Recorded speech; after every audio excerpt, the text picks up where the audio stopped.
Dr. Bisera Suljić-Boškajlo. Otvoreno pismo predsjedniku Vučiću. 4. pismo. Da li je korona sada novi način etničkog čišćenja u Srbiji? Poštovani predsjedniče, sve češće posjećujete Sandžak. Tako da smo mi, jadan običan narod, pomislili da ste zavoljeli taj dio Srbije, da ste prihvatili taj nesrpski narod tamo kao svoj, te da ste krenuli da se brinete o njemu. Ali šta radite sada kada nam je najpotrebnija pomoć države u kojoj živimo? Zašto ne spašavate narod Novog Pazara i Tutina? Zašto ste ga ostavili da bude novi Wuhan tamo? Šta je taj narod koji glasa za vas griješio da ga tako kažnjavate i ne reagirate na katastrofalnu zdravstvenu situaciju? Otkuda je tako naglo došao koronavirus u Sandžak da je većina naroda zaražena za nekoliko dana? Zašto niko ne izvještava o takvoj situaciji strašnoj?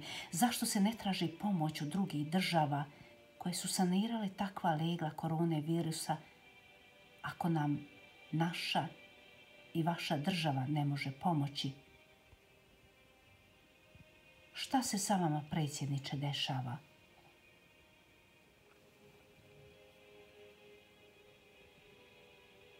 Da nije možda Sandžak sada neka vrsta pokusnog kunića koji je stavljen na probu?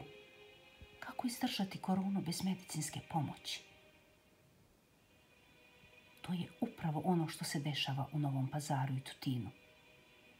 Očevici koji su bili u bolnicama vidjeli su i pričaju da se od smeća ne može gaziti u bolnici, a kamoli dobiti kakva pomoć. Kisik im se daje u nekim čašicama. Doktora nema. Ima samo jedna žena, doktor, koja se bori sa stotinama i stotinama zaraženih. Kvota smrtnosti je velika jer nema respiratora, odnosno nisu u funkciji. Oni oboljeli od korone koji su uspjeli da odu do Kragujevca su donekle spašeni. Svi ostali koji su u Pazaru i Tutinu umiru.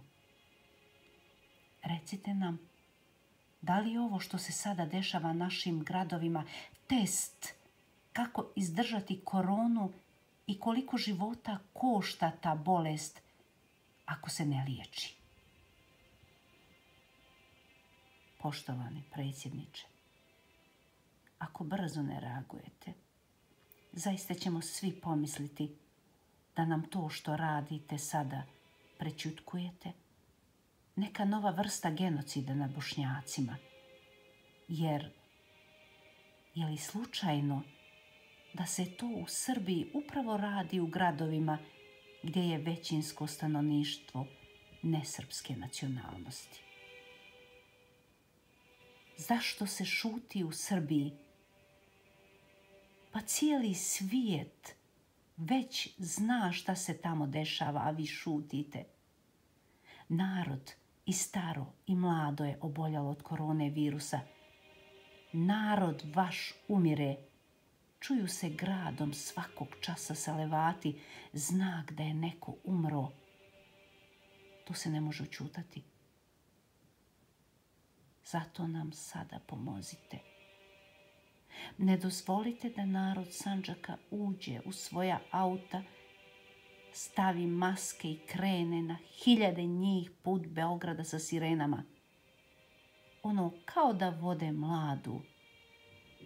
Da povedu ovaj put i vašu koronu svečanu u Beograd ispred vaše zgrade predsjedništva i da vas probude, da vas podsjete da trebate da se borite za svoj narod, jer oni su građani zemlje na čijem ste vi čelu.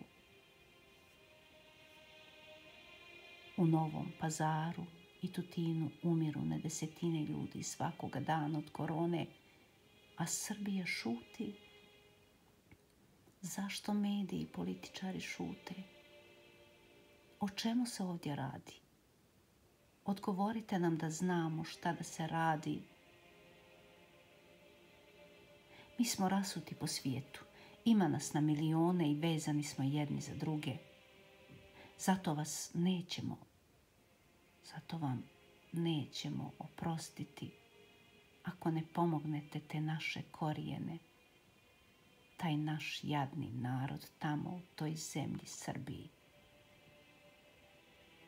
A ako nam pomognete u ovim teškim momentima, znaćemo to da cijenimo.